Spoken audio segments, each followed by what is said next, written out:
부모라면 자식에게 다 해주고 싶은 마음입니다. 그래서 자식들 교육비, 결혼자금, 사업자금까지 다 대주고 손자, 손녀까지 봐주는 부모님들이 많습니다. 평생을 버는 족족 자식을 위해 돈을 쓰고 내 노후 준비는 하나도 되어 있지 않는 분들이 많으실 텐데요. 자식 덕 보려고 키운 것은 아니지만 나이 들어서 보니 이렇게 허무하고 외로울 수가 없습니다. 간도 쓸개도 다 내주며 키웠는데 자식들은 자기 살기 바쁘고 부모는 잘 거들떠 보지도 않습니다. 재산 있을 때는 그렇게 잘하더니 내가 가진 것 하나 없으니 짐짝 취급하듯이 냉랭하게 구는 자식들 때문에 상처받은 부모님들도 많습니다. 여러분은 자식들에게 부모 노릇을 언제까지 해야 한다고 생각하시나요? 자식에게 다 주지 마라, 자식과 거리를 두고 살아라 등 이제는 이런 말들이 건강 상식처럼 머리로는 알지만 막상 내 자식에게는 적용이 안 되는 부분들이 많습니다. 부모는 눈 감을 때까지 자식 걱정에 마음 편할 날 없지만 자식들은 부모의 마음과 같지 않습니다. 부모 부양의 인식 역시 과거와 크게 달라졌는데요. 15년 전 절반 이상 국민이 부모는 자식이 모셔야 한다고 생각했지만 지금은 5명 중 1명만 그렇게 생각하는 것으로 나타났습니다. 한 조사에 따르면 자식이 부모를 부양한다는 의견이 2007년 63%였던 것이 2018년에는 24.3%로 떨어진 것이 현실입니다. 이미 이 같은 상황을 인지하고 현명하게 부모 자식 관계를 재정립하고 계신 분들도 계실 것이고 그래도 자식밖에 없지라며 자식에게 많은 것을 의지하고 사는 분들도 있으실 텐데요. 여러분은 어떠신가요? 여기 자식들에게 의지하고 살다 배신감에 땅을 치고 후회하는 최 씨 할머니가 있습니다. 자식들이 주말에 최 씨 할머니의 집에 방문했습니다. 하지만 어쩐 일인지 할머니는 문만 열어주고 다시 방으로 들어갔습니다. 어머니 좋았어요. 웬일이냐? 엄마 보러 왔죠. 난 바쁘니 쉬었다 가라. 할머니는 자식들과 손주에게까지 눈길도 안 주고 방문을 걸어 잠갔습니다. 언뜻 서운함이 느껴지는 할머니와 자식들에게는 어떤 사연이 있었을까요? 할머니는 어릴 적 10살도 채 되기 전에 어머니가 지병으로 세상을 떠나게 되면서 가족 모두 함께 농사를 지으러 작은 시골 마을로 이사를 했습니다. 그렇게 가족들과 논농사와 콩농사를 지으며 생계를 꾸리다 할머니는 19의 고운 나이에 띠동갑 연상의 군인이었던 남편을 만나 결혼을 했습니다. 결혼하고 초반에 남편은 너무 다정했고 그렇게 어머니의 빈자리를 느끼지 못할 만큼 할머니는 행복한 하루하루를 보냈습니다. 하지만 그 행복은 오래가지 못했습니다. 전쟁이 발발하며 다른 나라로 파병을 가게 된 남편은 무사히 돌아와 할머니와 2명의 자식을 낳았지만 시간이 갈수록 남편은 전쟁 후유증으로 인해 알코올 중독자가 되었습니다. 사람이 전쟁이나 고문, 자연재해 사고 같은 큰 사건을 겪은 뒤에는 공포감이나 불안, 우울증이나 불면증을 경험하게 되는데 최 씨 할머니의 남편도 이를 피할 수 없었습니다. 할머니의 남편은 점점 술을 마시는 빈도가 높아졌고 심지어 폭력을 행사하기도 했습니다. 남편과 좋은 추억들이 많았던 할머니는 차마 남편을 두고 도망을 갈 수는 없었지만 자식들을 맞고 살게 키울 수가 없어 고향에 있는 이복 동생의 집에 자식들을 맡겼습니다. 할머니는 자식들이 어딜 가든 지금 여기보다는 나을 것이라 생각했습니다. 하지만 자식들은 그곳에서 심한 차별을 겪어야 했습니다. 할머니는 농사를 하며 번 돈을 이복 동생에게 보냈음에도 할머니의 자식들에게 제대로 밥을 주지 않았고 힘든 일을 도맡아 시켰습니다. 얘 빨리 일어나지 못해? 밥값 해야 할 거 아니야. 여기도 집안 사정이 넉넉하지 않았기에 자식들은 꿀꿀이 죽을 먹어야 했습니다. 꿀꿀이 죽은 돼지 먹이로 사용해야 할 정도의 조악한 재료가 들어갔는데 대부분은 미군 부대의 병영에서 식사를 끝내고 버린 음식물 쓰레기였습니다. 휴전 이후에도 우리나라의 사정이 워낙 궁핍했던 탓에 1970년대 초중반까지 미군 부대 근처 시장이나 골목의 허름한 식당에서 많이 팔았던 것이 꿀꿀이 죽이었습니다. 이렇게 자식들은 부모 곁을 떠나 힘든 어린 시절을 보내야 했습니다. 하지만 남편이 세상을 떠나고 할머니는 다시 자식들을 집으로 오게 할 수 있었습니다. 이때 할머니는 그간 자식들을 스스로 못 키운 것에 많은 죄책감을 느껴 모든 것을 자식을 위해 희생하며 살았습니다. 자식들은 그저 공부만 할 수 있게 집안일도 모두 할머니 스스로 도맡아 하며 자식들이 하고 싶다는 것은 아낌없이 지원해 줬습니다. 그렇게 오랜 시간이 지나서 자식들도 모두 결혼을 했습니다.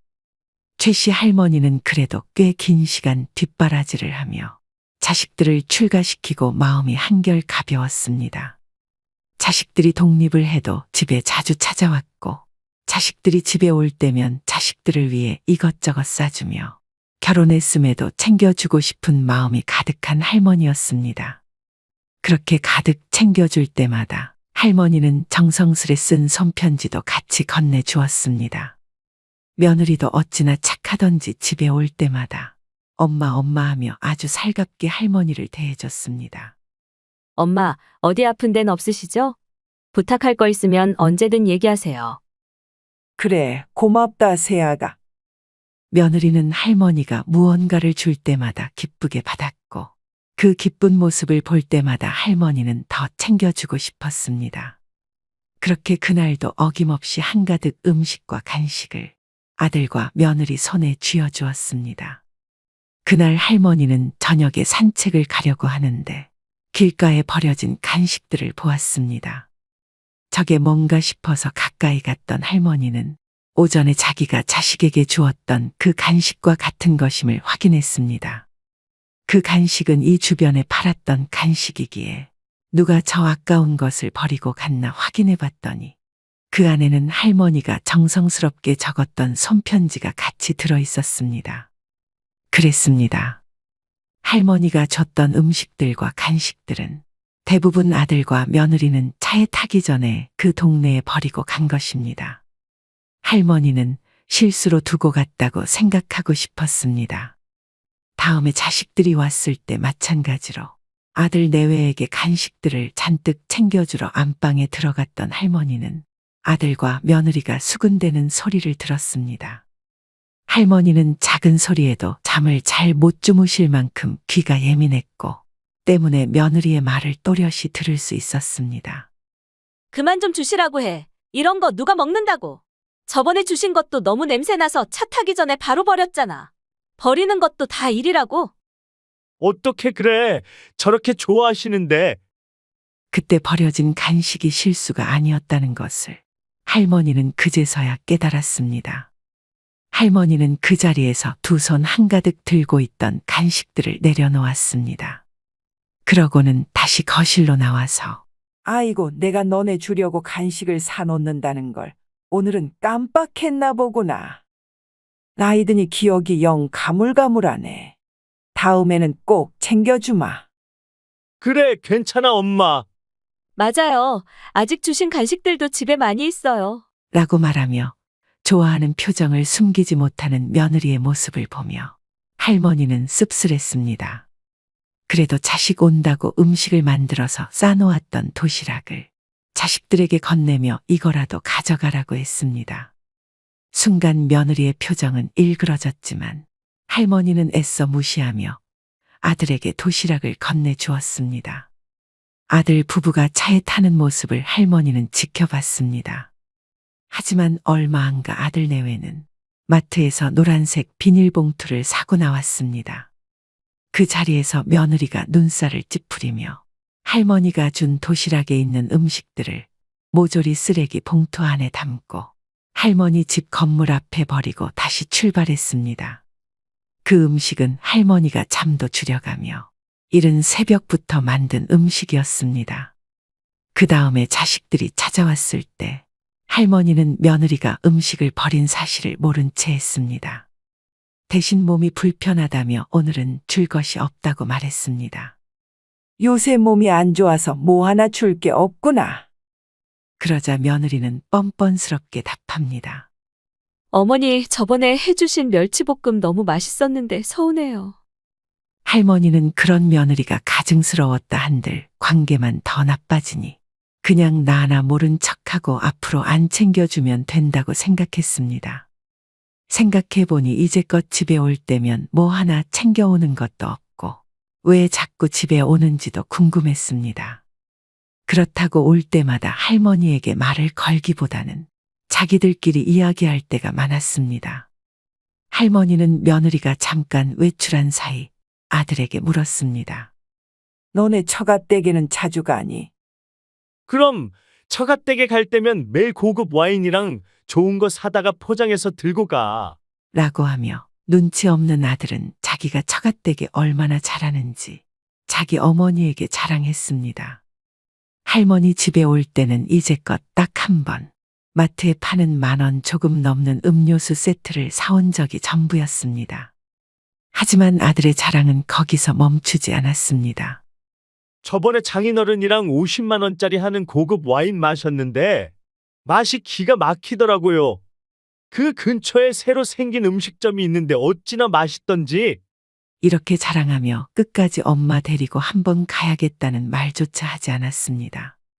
할머니는 며느리가 빈손으로 올 때마다 그냥 요새 물가도 많이 오르고 살기 힘드니 이해하고 넘어갔지만 자기 친정 챙길 때는 그렇게 돈을 많이 쓴다는 사실을 이제 알았습니다. 이 눈치 없는 아들놈은 할머니의 씁쓸한 표정을 보고 그제서야 말을 돌립니다. 그건 그렇고 이 집값 많이 올랐더라, 엄마? 기분 좋겠어? 많이 오르고 말고가 뭐가 중요해? 어차피 죽을 때까지 이 집에서 살 건데. 이후 할머니가 잠깐 친구와 통화를 하러 안방에 들어간 사이 아들과 며느리는 집안 구석구석을 보기 시작합니다. 할머니가 전화를 마치고 거실로 나가려는데 소곤소곤 하는 말소리가 들려왔습니다. 여기는 우리 우주 공부방으로 하면 될 것 같고, 저 큰 방은 자기랑 나랑 쓰면 될 것 같은데. 요새 시세가 많이 올라서 지금 팔면 아주 딱이긴 한데, 그냥 사는 것도 나쁘지 않을 것 같네. 근데 언제쯤 우리 여기로 이사 올 수 있는 거야? 조금만 기다려. 요새 엄마가 치맥기가 있는 것 같으니까. 저번에도 우리 주려던 간식 사놓은 줄 알았는데 안 사놓으신 걸 보면 확실하다. 그 원래 엄마가 그런 거 절대 잊어버리지 않거든. 조만간 치매가 올 게 분명해. 동생은 어차피 이 집에 잘 오지도 않으니까 분명 우리한테 넘겨주실 거야. 그니까 이 집 오기 싫어도 조금만 참아. 집을 준다고 단 한 번도 입 밖으로 꺼낸 적도 없고 나중에 눈 감을 때나 주려고 했었지만 아들 내외는 할머니의 의견은 안중에도 없고 미리 자기들이 이 집을 어떻게 쓸지에 열띤 토론을 벌이고 있었습니다. 할머니는 화가 나다 못해 어이가 없었습니다. 엄마가 어릴 때 나 버리고 산 거에 엄청 미안해 하거든. 내가 불쌍한 척 부탁하면 다 들어주실 거야. 할머니는 아들을 버린 것이 아니라 지키려고 보냈다고 생각했고 실제로 그랬지만 아들은 자신이 그때 버려졌다고 생각했던 것 같습니다. 하지만 아들과 다시 만난 이후로 할머니는 누구보다 자식들을 위하며 살았습니다. 최선을 다해 자식들을 위했기에 할머니는 이번 아들과 며느리의 대화에 크게 실망했습니다. 얼마 후 어버이날이 다가왔습니다. 저녁에는 처가를 가야 한다며 할머니와는 점심 약속을 잡았습니다. 이번에도 매년 갔던 가성비 있는 갈빗집에 들어왔습니다. 자식들 큰돈 쓰지 말라고 항상 이곳이 가장 좋다며 매 여기를 가자고 졸랐던 할머니였습니다. 하지만 오늘은 할머니도 고급진 음식을 먹고 싶었습니다.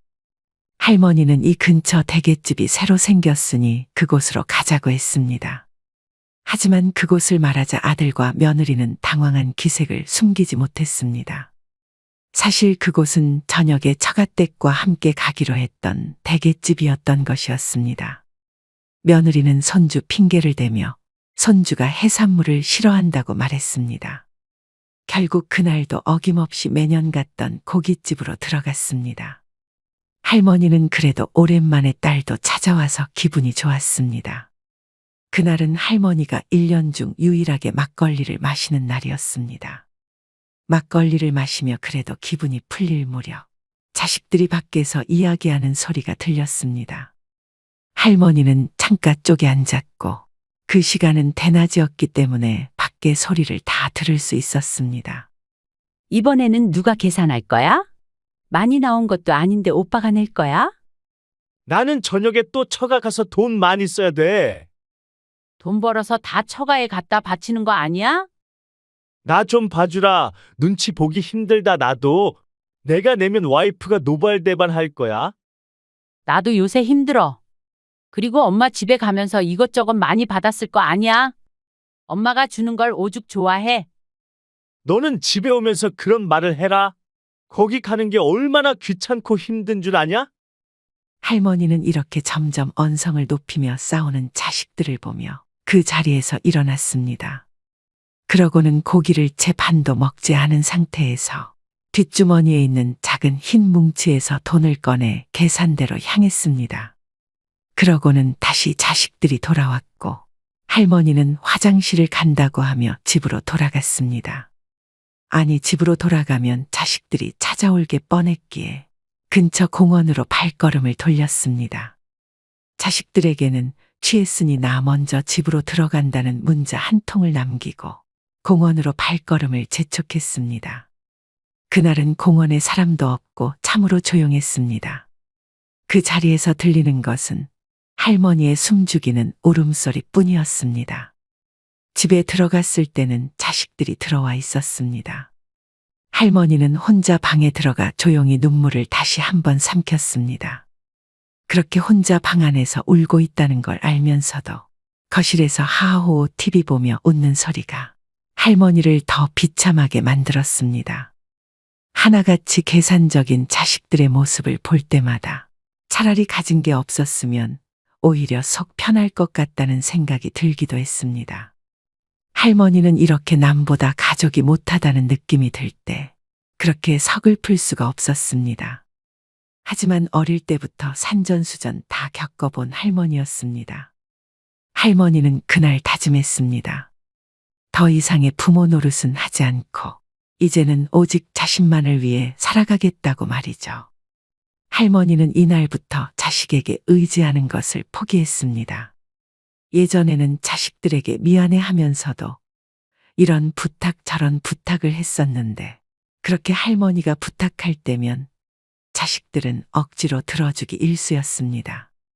그런 모습이 보기 싫어서 하고 싶었던 것을 많이 포기했던 할머니였습니다. 하지만 이제 할머니는 스스로 배우기를 시작했습니다. 버스 타는 것부터 택시 잡는 법까지 주변 어르신들 혹은 그냥 지나가는 행인에게 물어보며 실수도 해가며 하나씩 배워갔습니다. 차라리 모르는 사람에게 부탁하는 게 자식들에게 부탁해서 자식들 귀찮아하는 표정을 보는 것보다는 마음이 편했습니다. 집도 주택연금을 받기 위해 정보를 알아보았습니다. 집만큼은 절대 자식들에게 줄 마음이 없었고 어차피 주택연금 받는 법을 자식들에게 물어봤자 자식들은 반대할 것이 뻔했기 때문에 이것도 할머니 스스로가 알아보았습니다. 이렇게 할머니는 혼자 잘 지내는 법을 하나씩 배워가며 자식들이 집에 와도 이제는 문만 열어주고 자기 할 일 하기 바빴습니다. 뭔가 이상함을 느낀 아들과 며느리는 몰래 방으로 들어가 할머니가 집담보로 주택연금을 받으려 한다는 사실을 알게 됐습니다. 그러자 며느리는 화를 참지 못해 할머니에게 다가가 물었습니다. 어머니, 이 집 담보로 주택연금 받으시려고요? 누구 맘대로요? 누구 맘대로라니. 내 집 내 맘대로 하겠다는데 뭐가 문제니? 아니, 저희 이 집 주시려는 거 아니었어요? 제가 이 집을 얼마나 자주 와서 어머니를 모셨는데 어떻게 이래요? 모시긴 뭘 모셔. 내가 준 거 전부 다 버리고. 버릴 거면 너네 집 주변에 버리지. 왜 내 집 주변에 갖다 버리니? 그리고 애초에 니네가 이 집에 뭐 하나라도 제대로 들고 온 적 있니? 너네 친정에는 그렇게 돈 쓰는 거 내가 모를 줄 알았니? 할 말이 없었던 며느리 대신 남편이 와서 엄마에게 화를 냅니다. 엄마, 기억도 가물가물한데 이 집에서 평생 살아서 뭐 하게요? 치매 걸리면 누가 돌봐준다고요? 치매, 내 기억력 아직 멀쩡하다. 아, 저번에 간식, 너네가 하도 주는 거 갖다 버리길래 일부러 거짓말 한 거다. 나 아직 쌩쌩하고 설령 치매 걸린다고 해도 너네한테 돌봐달라고 할 일 죽었다 깨어나도 없으니 그만 썩 나가라. 아들과 며느리는 버텼지만 할머니는 집에 있는 소금을 당장 뿌리기 전에 얼른 나가라고 소리쳤습니다. 처음 보는 할머니의 모습에 겁을 먹은 아들과 며느리는 잽싸게 도망갔습니다. 할머니는 이후 복지센터에 가서 수업도 듣고 집에 있을 때면 화분을 가꾸는 등 자신이 살고 싶었던 삶에 집중했습니다. 할머니는 연금과 모아둔 돈을 자신에게 써가며 남은 노후는 더 이상 자식들을 위해서가 아닌 자기 자신을 위한 삶을 살았습니다. 여러분, 최 씨 할머니의 기가 막힌 사연을 듣고 어떤 생각이 드시나요? 요즘에는 많은 사람들이 자식 덕볼 생각하지 말라고 말합니다. 말년에 편할 줄 알았는데 혼자 독수공방하며 키웠건만 대학 졸업 후 결혼하더니 자식들이 엄마 알기를 마당에 똥개 취급합니다 하며 서러움에 우는 분들도 있습니다. 고령화 시대에 이제는 부모를 버려야 한다, 부모를 버려야 자식이 산다라는 자극적인 문구를 내세우며 언론에서는 너나 할 것 없이 앞다퉈서 우리의 안타까운 현실을 고발합니다. 보건복지부가 발표한 보고서에 따르면 지난해 노인학대 신고 건수는 무려 1만 6천 건에 달한다고 합니다. 하루에 44건의 신고가 접수된 것인데요. 연도별 학대 신고 건수도 꾸준히 증가하고 있습니다. 그런데 노인의 학대가 대부분 가정에서 일어난다는 것을 알고 계신가요? 전체 85%가 가정 내에서 발생한 학대였다고 합니다. 사랑하는 자식에게 학대를 당한 노인들의 가슴에는 시퍼런 멍만 남습니다. 초고령화 사회로 접어들고 있는 만큼 자식에게 버림받는 부모의 사연은 가볍게 봐서는 안 될 문제입니다. 자신을 돌볼 틈도 없이 노후를 향해 열심히 달려온 윗세대 앞에 느닷없이 등장하는 복병이 있습니다. 독립하지 못하는 성인 자녀, 갑자기 닥쳐오는 부모의 간병, 황혼이 온 리스크가 그것들로 모두 사랑하는 가족과 관련됩니다. 인생의 함정과도 같은 이 위기를 잘 극복하려면 무엇을 준비해야 할까요? 오늘은 부모의 노후를 갉아먹는 자녀 리스크에 관한 이야기를 해볼까 합니다. 부모 품으로 돌아가는 성인 자녀, 이른바 캥거루족이 늘고 고령화되고 있습니다.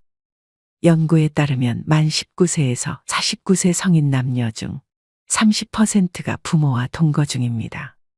40대라 해도 미혼자는 50%가 부모와 함께 삽니다.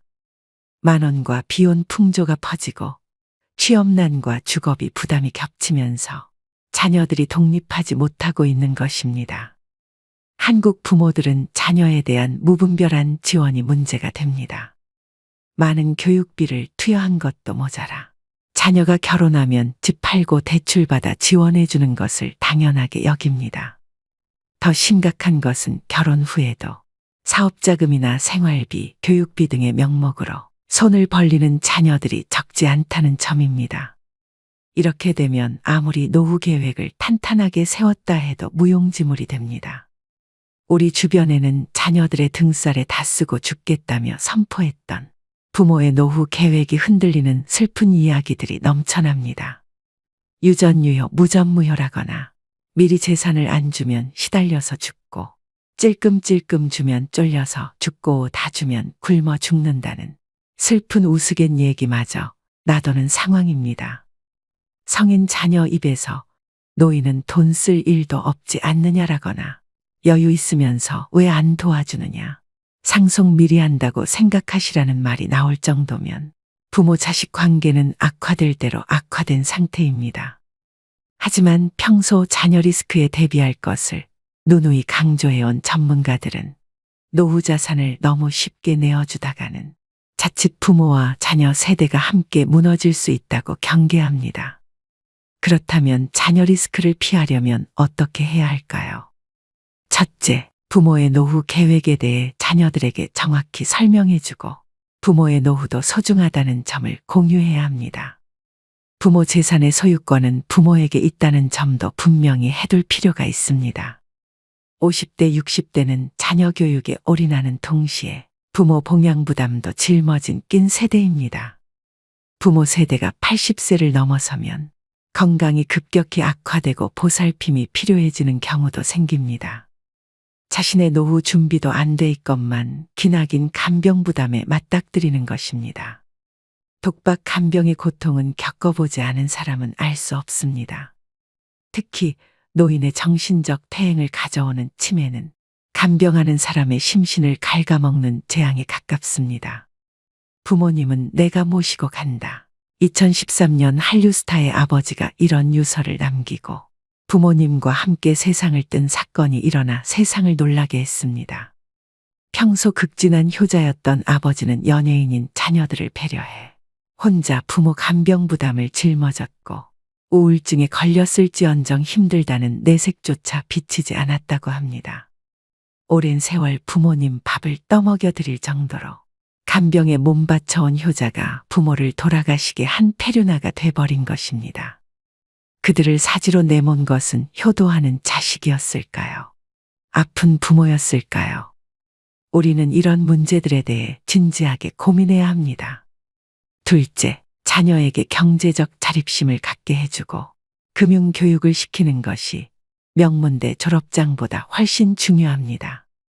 자녀가 스스로의 힘으로 살아갈 수 있도록 교육해야 한다는 얘기인데 이게 가능하려면 부모 스스로도 자녀에 대한 집착에서 벗어나야 합니다.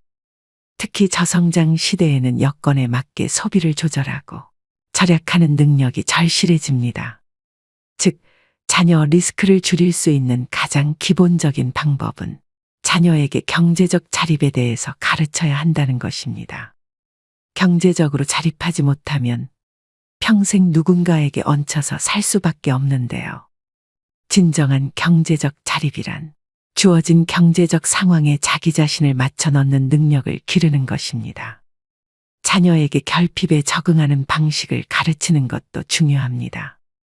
또 자녀에게 어릴 때부터 투자 교육을 시키는 것도 중요하다고 했습니다. 셋째, 은퇴 노후 전문가들은 목돈은 가능하면 현금 흐름으로 바꾸라고 조언합니다. 노인의 재산을 호시탐탐 노리는 세력은 도처에 있다며 목돈 그 자체가 폭탄 같은 위험물이라고 말합니다. 목돈을 연금이나 배당 수익이 나오는 형태로 묶어놓으면 자녀건 사기꾼이건 그 돈에는 손을 댈 수 없고 노인은 시간을 자신의 편으로 만들 수 있다는 것입니다. 여기 두 노인의 사례가 있습니다. 10억 이상의 현금을 가졌던 A 노인과 해마다 4천만 원 연금을 받는 B 노인의 노후 비교입니다. 두 분 모두 노안으로 10년째 요양시설에서 생활하고 있습니다. 자녀들은 극진히 모시지만 김병의 효자는 없는 법이죠. 그런데 A 노인의 자녀들은 시간이 갈수록 어머니가 빨리 돌아가시기를 바라는 반면 B 노인의 자녀들은 오래오래 사시기를 바라더라고 합니다. 왜 그럴까요? 목돈은 주인이 오래 살수록 줄어들지만 연금은 삶을 이어가는 한 따박따박 나오니 오래 살수록 유리하다고 생각하는 것입니다. 참 현실적이면서도 안타까운 얘기가 아닐 수 없습니다. 오늘의 영상 어떠셨나요? 요즘 주변 친구들이나 환갑을 넘은 지인들을 보면 열의 8 정도는 자녀 리스크로 마음고생을 하고 계시는 것 같습니다. 대학을 졸업하고도 아직까지 취직을 못하고 있는 자식, 30이 한참 넘었는데도 아직 결혼을 하지 못하고 있는 자식, 부모가 밀어주어 사업을 시작했는데 시원찮은 자식, 대학을 졸업하고 아직도 경제적인 독립을 하지 못하고 부모 집에 얹혀서 삼시세끼를 먹고 사는 자식, 자식이 자식을 낳으면 그 자식을 부모에게 맡기는 바람에 꼼짝없이 손자 손녀를 돌보느라 감옥 아닌 감옥 생활을 하고 사는 부모들. 본인들은 고정 수입이 끊겼음에도 자식 결혼시킬 때 결혼식장이며 집 마련하는데 경제적인 지원을 해주고 그 이후에는 자식을 낳으면 또 지원해주고 손자 손녀들이 오는 날이면 용돈도 챙겨주어야 하고 요즘 자식들은 부모가 죽을 때까지 당당하게 AS를 해달라고 주장한다고 하는데요. 왜 그래야 하느냐고 물으면 내가 낳아달라고 했나요? 내가 태어나고 싶어서 세상에 나왔냐고요? 엄마 아빠가 좋아서 나를 만들었으니 끝까지 책임져 주어야 하지 않아요. 더 이상 할 말이 없더라고 합니다. 점차 자녀는 리스크가 되어가고 있는 것만은 확실합니다. 여러분들은 꼭 자녀들에 대한 리스크를 잘 생각하시고 현명하게 노후 준비하시길 바라겠습니다. 오늘의 영상이 여러분의 부모-자식 관계에 큰 도움이 되셨길 바랍니다. 오늘도 노후의 지혜와 함께 해주셔서 감사드립니다. 황금빛으로 무르익어가는 여러분의 지혜로운 인생을 언제나 응원합니다.